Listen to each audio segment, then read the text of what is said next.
미국에서 중국에 관세 때리는 거, 그다음 미국에서 유럽에서 관세 때리는 거가 반영되는 25년 기점으로 LFP 가격이랑 삼원계 배터리랑 가격이 3에서 5%밖에 차이 안 납니다. 그럼 무조건 싸다고 LFP를 쓰진 않을 것 같아요.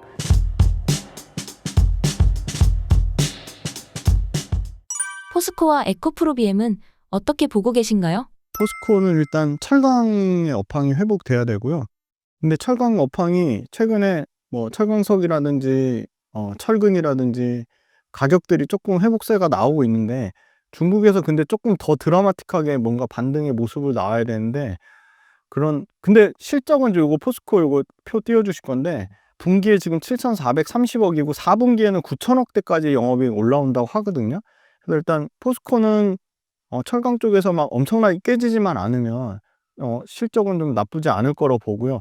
수산화 리튬이 드디어 양산이 됐습니다. 그래가지고 어제 SK온에 이제 자체적으로 포스코 그룹사에 납품하는 거 외에 SK온이 포스코홀딩스 수산화 리튬 받아간다고 해요.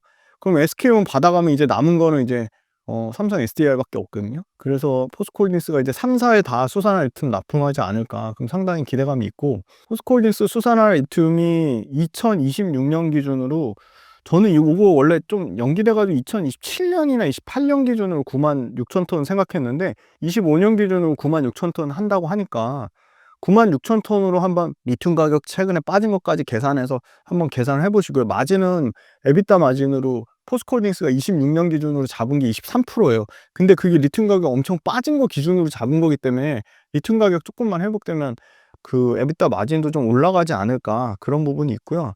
포스코 퓨처엠은 지금 요거는 요 표 띄워주실 건데, 요거 추정치에 3분기, 그러니까 실적 나왔죠. 287억이 아니고 19억이에요. 19억인데 상당히 영업이익이 줄었는데, 이 부분 관련돼서 어떤 부분이 있냐면요, 일회성으로 반영한 부분이 있어요. 그러니까 재고평가 떤 부분이 있거든요. 그게 흑연 쪽하고 양극재단에서 합쳐서 대략 37억에서 239억이니까, 그게 만약에 정상적으로 리튬 가격이 올라서 환입이 되면 포스코 퓨처엠도 분기당 대략 영업이익 사이즈 350억에서 380억 회복될 거라고 보는데, 그게 이제 내년으로 보고요. 포스코 퓨처엠 같은 경우도 북미 쪽 하이니켈 양극재 판매량은 굉장히 빠르게 회복이 되는데, 유럽 쪽이 어려웠는데, 지금 내년에 유럽 쪽 지금 전체 배터리 출하량이 30% 정도 회복이 된다고 보고 있잖아요. 그러면 포스코 퓨처엠도 실적이 내년에 좀 좋아지지 않을까, 그렇게 보고 있고, 인조 흑연 계속 이 깎아먹는데, 그거 FEOC 규정 26년으로 유예된 것 때문에 그런데, 포스코 퓨처엠 입장에서는 FEOC 유예된 거 지금 버티고 있는 것 같아요. 왜냐면 26년에 유예 그거 풀리는 순간부터 포스코 퓨처엠이 비중국으로 흑연 공급할 수 있는 글로벌 10위거든요. 유일한 업체이기 때문에 지금 일단 1년 반 정도 더 버티고 26년에 흑연 시장 싹쓸이 하지 않을까, 그렇게 보고요. 에코 프렌들리 데이 때 나온 건데요, 상당히 자료가 좋습니다. 요거 에코프로 그룹 관련돼서 말씀드리면, 각형하고 원형 배터리 중심으로 삼원계가 67% 전기차 시장을 여전히 선도할 것이다라고 에코프로 그룹사에서 밝힌 거 보면 상당히 하이니켈 삼원계가 일단 굳건하다, 그렇게 좀 말씀드리고요. 리튬하고 니켈 가격도 요거 표 띄워주실 거예요. 에코프로 IR 프렌들리 IR 자료입니다. 프렌들리데이 IR 자료, 여기 보면 리튬하고 니켈 가격이 급락하고 나서 지금은 더 이상 안 빠지고 안정세를 좀 보이고 있어요. 안정세로 보이고 있고, 완성차 업체들의 배터리는 LFP를 뭐 엄청나게, 사실 24년도 올해는 좋았는데, 내년에는 아까 뭐 계속 2차 전지 관련돼서 말씀드릴 때 LFP의 성장률보다는 이 고전압 하이니켈 성장률이 높다고 말씀드렸어요.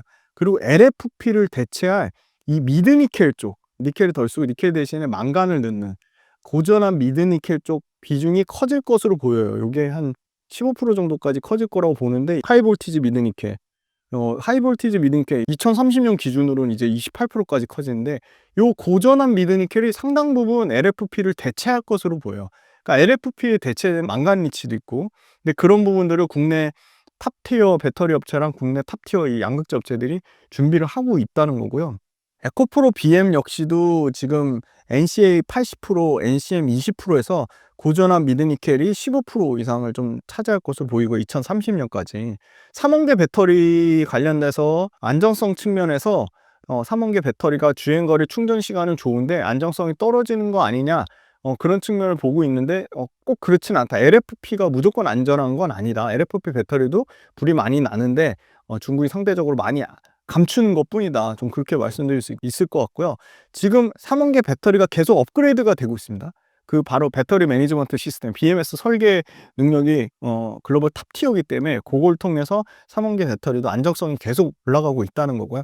열폭주를 계속 BMS로 잡고 있어요. 그런 측면이 있고, 원가 경쟁력을 계속 강화하겠다는 거냐. 가공비를 개선해서 30% 이상의 원가 저감형을 나타내고요. 캐파 기준으로는 페이스 10으로 할 경우는 3조 2천억을 지금 에코프로 그룹사가 한다고 하는 거고요. 에코프로 이동채 회장님이 원가 경쟁력 강화해가지고 2025년 말이나 2026년에는 깜짝 놀랄 만한 양극재 가격 3원계임에도 불구하고 LFP랑 가격에서 전혀 차이가 없는 수준의 가격을 나타나겠다고 했고요. 아까 제가 빼먹은 얘기 중에 되게 중요한 얘기가, 미국에서 중국이 관세 때리는 거, 그다음 미국에서 유럽에서 관세 때리는 거가 반영되는 25년 기점으로 LFP 가격이랑 3원계 배터리는 가격이 3에서 5%밖에 차이 안 납니다. 그럼 무조건 싸다고 LFP를 쓰진 않을 것 같아요. 관세가 최대 적용되면 유럽과 미국에서 LFP와 3원계 배터리, 그러니까 3원계 배터리 중에 니켈 비중 80% 기준, 811 기준으로 봤을 때 3에서 5%밖에 관세 때문에 가격 차이가 급격하게 줄어드는 게 상당히 좀 인상적이고요. 계속 강조했던 게 원가 경쟁력에서 인도네시아 니켈을 활용해서 초격차 원가 경쟁력을 유지하겠다는 겁니다. 그래서 에코프로 BM하고 중국의 GM하고 전략적으로 합작 맺어가지고 인도네시아 공장에서 니켈 직접 채굴해가지고 여기서 원가 경쟁을 해서 가공비를 급격하게 떨어뜨리면 이제 원자재 그 변동에 따른 부분만 양극재 업체가 감안하면 되기 때문에 상당히 깜짝 놀랄 만한 양극재 가격을 내놓겠다고 이동채 회장이 밝혔고요. 전구체 관련돼서 상당히 에코프로 머티리얼즈 전구체 기대감이 있죠. 전구체는 왜냐면 양극재만 해도 양극재 5대 천왕 있잖아요. 전구체는 에코프로 머티리얼즈, 에코앤 드림 정도밖에 없어요. 근데 에코프로 머티리얼즈가 전구체를, 요거는 에코프로 BM이 2030년에 25조 매출에 영업이익률 10%까지 올리겠다고 했어요. 그리고 3원계 배터리에서 전체 글로벌 마켓 시장 점유율 20% 이상 달성하겠다고 했고요. 원래 에코프로 BM 이제 드디어 현실적으로 목표가 나왔어요. 계속 이거 도대체 언제 미루냐 했는데 2027년 71만 톤이 캐파가 안 바뀌었잖아요. 그러니까 캐파는 유지하되 2030년으로 3년 뒤로 미뤄졌어요. 이제 여기서 더 캐파가 더 뒤로 밀릴 가능성은 상당히 낮다고 보고 있고요. 그래서 에코프로 BM의 이제 현실적인 캐파 목표가 나왔고요. 그 다음에 에코프로 머티리얼즈가 지금 글로벌 IA 적격 판정을 받을 수 있는 전구체 생산 탑 티어입니다. 대한민국이 94,000톤, 일본이 17만 톤, 중국이 247만 톤인데, 전구체 같은 경우에 당장 내년부터 탈 중국 전구체, 중국 전구체 쓰지 말라는 거기 때문에 요거 캐파가 늘어날 확률이 충분히 있고요. 왜냐면 전구체 단에서는 지금 쇼티지입니다. 그래서 에코프로 머티리얼즈 전구체를 에코프로 머티리얼즈도 외부 판매 비중을 30% 이상, 최대 50%까지 확대하겠다고 했고요. 에코프로 머티리얼즈도 이렇게 다양한 업스트림, MHP 재련소를 통해 상당히 밸류체인을 수직 계열화해서 전구체 만드는 과정을 수직 계열화해서 철저하게 원가 절감을 하겠다고 했고요. 에코프로 BM과 마찬가지로 연평균 고객사별로 전구체 판매량이 31% 이상 늘어나겠다고 했고, 2030년 전구체 판매량은 24만 톤, 고객사 7개 이상 외부 판매 비중, 여기 70%로 돼 있네요. 70% 이상 늘리겠다고 했습니다. 그래서 원료 판매까지 2030년 기준으로 7천억 하겠다고 했는데, 에코프로 머티리얼즈 이제 슬슬 그 수주 계약이 나오고 있죠. 어제 나왔죠. 삼성 SDI에 지금 수주 계약이 나왔습니다. 그래서 에코프로 그룹도 지금 상당히 원가를 절감하면서 혁신적인 가격을 나타내려고 하고 있기 때문에 에코프로 BM의 어떻게 보면 가장, 또 에코프로 머티리얼즈의 치명적인 약점이 삼성 SDI 의존도가 높았는데 그룹사 측면에서 외부 고객을 늘린다고 했으니까 그런 부분에 대해서 상당한 기대감을 갖고 있다. 그래서 저는 계속 포스코 그룹 중점적으로 말씀드렸는데, 요번 에코 프렌들리 데이에서 상당히 공격적인, 그리고 아주 그 적극적인 그런 이 계획이 나왔기 때문에 요거 에코프로 그룹도 에코프로 BM 그리고 에코프로 머티리얼즈 위주로 조금 한번 공부해 볼 필요가 있다, 그렇게 말씀드리겠습니다. 현재 2차 전지 섹터 안에서 주목해 볼 만한 이슈가 있을까요? 충전 인프라는 전기차를 만드는 쪽, 전기차를 소비하는 입장에서 굉장히 불편하고 빠르게 개선이 돼야 되는데 그 개선이 안 되는 측면이 있어서 전기차 자체의 충전 성능을 높이려면 실리콘 음극재를 써야 됩니다. 그래서 최근에 사실은 전기차 다 빠져도 실리콘 음극재를 생산하는 업체는 상당히 주가가 견조했거든요. 근데 계속 전기차 업체에 이제 그 트럼프 이슈가 나오면서 실리콘 음극재 만드는 업체도 주가가 박살났는데, 실리콘 음극재 만드는 업체만 3분기에 세 손가락 안에 들 정도로 실적이 안 깨졌습니다. 실적이 잘 나왔어요. 그래서 이 실리콘 음극재 만드는 회사는 충전이 너무 중요하기 때문에 계속 25년도, 26년도에도 주목받을 거로 보이고요. 실리콘 음극재가 이제 비용 부담 때문에 많이 안 섞었는데 1%만 섞다가 지금 이제 5%까지 올라왔고요. 내년엔 아마 7%까지 섞는 비율이 올라갈 것 같아요. 그리고 이제 완성차에 계속적으로 적용이 많이 되고 있습니다. 엄청나게 완성차 지금 이제 아이오닉까지 내려왔고요. 원래는 테슬라 타이칸에만 쓰이다가 완성차 이제 아이오닉까지 내려왔으면 이제 완전히 중저가 차량인데 엄청 쓰일 것 같고요.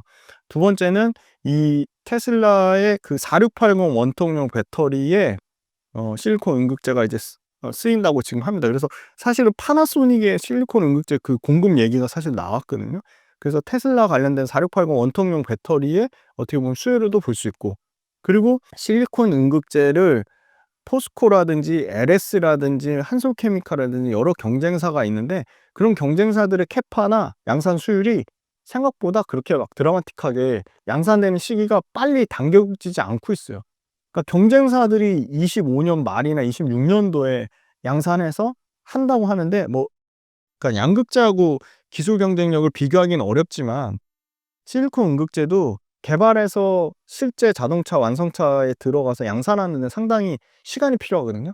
근데 완성차 입장에서 실리콘 음극재 이제 막 도입하기 시작했는데 1등 업체 거 쓰다가 갑자기 뭐 한솔케미칼이나 LS나 포스코가 개발한다고 해서 대기업이라고 쓴다는 보장이 없어요. 걔네 거 잘못 썼다고 문제 생기면 완성차 업체가 사실 그렇게 감당이 안 되기 때문에 기존 업체 거 계속 쓸 확률이 높고요. 오히려 중국의 BTR이나 샹샹이 이 실리콘 업체 1등 업체의 가장 큰 경쟁자인데, 중국의 BTR이나 샹샹 거 실리콘 음극재가 미국 시장에서 상당히 제한적으로 막힐 확률이 높다고 보고 있기 때문에 저는 실리콘 음극재가 여전히 내년 시장에도 상당히 좀 긍정적으로 보고요. 전구체가 아까 말씀드린 쇼티지이기 때문에 전구체 관련된 업체 중에 에코프로 머티리얼즈가 있고 에코앤드림이 있는데, 에코프로 머티리얼즈가 1등이긴 한데 에코프로 머티리얼즈가 주가 측면으로 너무 부담이 됩니다. 그래서 에코프로 머티리얼즈도 사실 최근에 좀 조정을 받았는데, 조금 더 가격 조정이 만약에 트럼프 이슈 때문에 만약에 출렁인다고 하면 전구체 관련돼서는 에코프로 머티리얼즈가 1등이니까 수혜를 받을 수 있을 것 같고, 저는 에코프로 머티리얼즈보다 훨씬 밸류에이션 부담이 없는 에코앤드림도 전구체 국내에서는 어떻게 보면 2등 업체니까 좀 관심을 가져볼 필요가 있지 않을까, 그렇게 보고 있고, 포스코 퓨처엠은 자체적으로 전구체를 조달하니까 포스코 퓨처엠은 전구체, 양극재 어떻게 보면 둘 다 수혜를 보는 수혜주라고 보고 있어서 저는 양극재 단에서는 포스코 퓨처엠하고 LG화학이 제일 좋아 보이고, 양극재보다 저는 더 좋아 보이는 업종은 실리콘 음극재다, 그렇게 말씀드리겠습니다. 2차 전지 포트폴리오 구성과 투자 전략은 어떻게 세우는 것이 좋을까요? 2차 전지 좋게 얘기하면은 사실 엄청나게 악플 달리고 막 악성 막말에 뭐 진짜 뭐 너 때문에 뭐 가사가 탕진했다 뭐 진짜 점점 더 심해지더라고. 막 신선한 악플이 엄청 달려요. 그럼 그런 악플들 달리는 거 보면 2차 전지가 사실은 정말 많은 사람들의 관심이 있고 많은 분들이 투자했다고 생각이 들어서, 한편으로는 주가를 제가 떨어뜨린 것도 아닌데 너무 억울한 측면이 있지만, 그래도 2차 전지 계속 좋게 말씀드린 측면에 당연히 무거운 좀 책임감을 느끼고요. 근데 업황이 내년도부터 가시적으로 좀 회복이 되면 주가가, 예를 들어 에코프로가 620억대 이익을 내다가 6천억 넘는 이익을 내면서 주가가 이익이 10배 늘어나니까 조금 거기서 오버밸류 받아서 15배까지 올랐거든요. 그럼 이익이 개선이 되면 당연히 저는 주가는 충분히 반영될 거라고 보는데, 우리가 2차 전지 처음에 투자할 때 명확하게 2차 전지가 뭐 빅뱅 폭발하는 기간이 25년, 뭐 26년, 27년 그렇게 생각하고 그때까지 꾸준히 보유하기로 했으면, 그 원칙을, 본인이 세웠던 원칙이 기준이 깨졌으면 지금이라도 당장 파시는 게 맞는 거고, 본인의 원칙이 깨지지 않았으면 2차 전지가 우리나라가 진짜 글로벌로 탑티어급으로 잘하는 산업이니까 믿고 좀 더 기다려 주시면 좋지 않을까. 근데 2차 전지를 그냥 막연히 그냥 누가 얘기해서 기다리는 게 아니라 내가 세운 원칙 이런 겁니다. 제가 여러 번 말씀드렸어요. 2차 전지 파는 시점은 그럼 어떻게 생각해 볼 수 있을까? 2차 전지 관련돼서 우리나라 업체들의 시장 점유율이 유럽이나 중국 업체한테 빼앗겨서 시장의 탑티어가 아닐 때. 그리고 두 번째, 2차 전지 업체들의 그 캐파 그 성장률이 급격하게 뭐 한 자릿수로 둔화될 때. 둔화된 건 맞아요. 근데 그 정도 한 자릿수까지 둔화되지 않을까요? 세 번째, 내 주변에 다 모든 사람들이 다 전기차를 타서 전기차가 더 이상 화제가 되지 않을 때. 그리고 네 번째, 2차 전지 업체들의 소위 말하는 실적이 50% 60%씩 계속 감소하는 게 연속성이 이어질 때. 근데 2차 전지 업체들 실적 감소한 거 이제 1년 됐거든요. 근데 내년에 드라마틱하게 회복된다? 그러면 그 회복되는 거 올해 실적은 어려웠지만 내년에 회복이 되면 그거는 이제 주가는 미래 가치를 땡겨오는 거니까 올해 실적 빠진 부분에 대해서는 전 주가가 충분히 저는 반영이 상당 부분 됐다고 보고 있기 때문에 2차 전지 투자하시는 분들 우리나라 정말 몇 개 안 되는 글로벌 탑티어 산업이잖아요. 앞으로 그리고 엄청나게 커질 산업이고. 그래서 좀 2차 전지 업체들한테는 주가 떨어지는 거 못지않게 그 회사가 없어지냐 살아남냐 문제이기 때문에 응원해 주셨으면 좋겠고, 투자 관련돼서는 본인의 책임과 투자 판단에 의해서 하는 거지 그 다른 분의 의견은 참고만 하세요. 내가 이거 2차 전지 이게 똥인지 된장인지 구분할 여건이 안 되시면 그냥 투자 안 하시는 게 맞고, 그렇게 그 남 탓하고 비난하고 뭐 악성막말 댓글 다시는 분들은 절대 투자로 성공하실 수 없다고 말씀드리고요. 그리고 2차 전지를 믿고 투자하시는 분들은 계속 유튜브만 보지 마시고 기업 IR 담당자한테 전화도 해보시고, 그리고 IR 담당자 전화하는 거 못지않게 자기가 직접 손품 팔아서 기사랑 뉴스도 검색해 보시고, 그러면 저는 주가는 제일 중요한 거는 그 기업의 펀더멘탈을 따라간다는 겁니다. 그럼 2차 전지의 펀더멘탈이 올해보다 내년에 좋아지냐? 그게 제일 중요한데, 올해보다 내년에 지금 상황으로서는 훨씬 좋아질 확률이 높다고 보고 있기 때문에 훨씬 좋아지면 주가는 당장 반영될 수도 있고 조금 더 지나서 반영될 수도 있고 그 좋아진 시점에 임박해서 반영될 수도 있고 반영이 될 거라고 보고 있기 때문에 2차 전지 업황을 믿고 투자하신 분들은 그 원칙과 기준을 잘 유지하셔가지고 현명한 판단하셨으면 좋겠습니다. 마지막으로 신사임당 구독자분들께 한 말씀 부탁드립니다. 오랜만에 뵈서 너무너무 반갑고, 투자 관련돼서는 여러 가지 변수가 있고 또 사실은 어렵습니다. 구독자분들만 힘든 게 아니라 전문적으로 투자를 하시는 기관 투자자분들이나 외국인 투자자들도 쉽지 않다고 봅니다. 점점 더 우리나라 시장이 어렵고 국장 떠나는 게 지능순이라고 이런 자조적인 섞인 얘기들 할 때마다 너무너무 안타깝고, 근데 반대로 생각해 보세요. 2차 전지도 그렇고 국내 시장도 그렇고 모두가 안 좋다고 얘기할 때 오히려 역발상으로 기회일 수가 있습니다. 우리가 그럼 미국 시장 다 넘어가면 미국 시장에서 확실히 수익 낸다는 보장이 있나요? 2차 전지 그렇게 욕하시지만 2차 전지 팔고 그럼 반도체 가서 확실하게 수익 낸다는 보장이 있나요? 요새 제약바이오 뜬다고 하니까 2차 전지, 제가 제약바이오 영상 올리면 제약바이오 뭐 편승하냐 이렇게 얘기하시는데 그건 아니에요. 우리가 2차 전지만 보고 주식 투자를 할 수는 없지 않습니까? 2차 전지도 봐야 되고 제약바이오도 봐야 되고 반도체도 보고 다 봐야죠. 근데 상대적인 매력도를 따져보시면 돼요. 2차 전지는 지금 주가가 너무너무 빠져서 가격적인 매력이 생겼고, 반도체는 주가 계속 오르니까 이제 계속 떨어지는 상황인 거고, 제약바이오도 최근에 많이 올라가니까 조정을 받잖아요. 예, 그런 측면으로 보면 전체적인 업종을 공부하시되 전략적으로 비중 조절을 하시는 거예요. 근데 저는 2차 전지 이제 막 개인들이 손절하고 투매한다고 하더라고요. 딱 보세요. 기가 막히게 개인들이 손절하고 투매하니까 외국인 기관이 바닥에서 싹싹 쓸어가요. 네. 그거를 한번 냉정하게 고민해 보셨으면 좋겠고, 김지윤의 훈훈한 주식도 좀 많이 사랑해 주시고 거기 열심히 잠 안 자고 기업 분석 올리니까 그것도 좀 많이 봐주셨으면 좋겠습니다.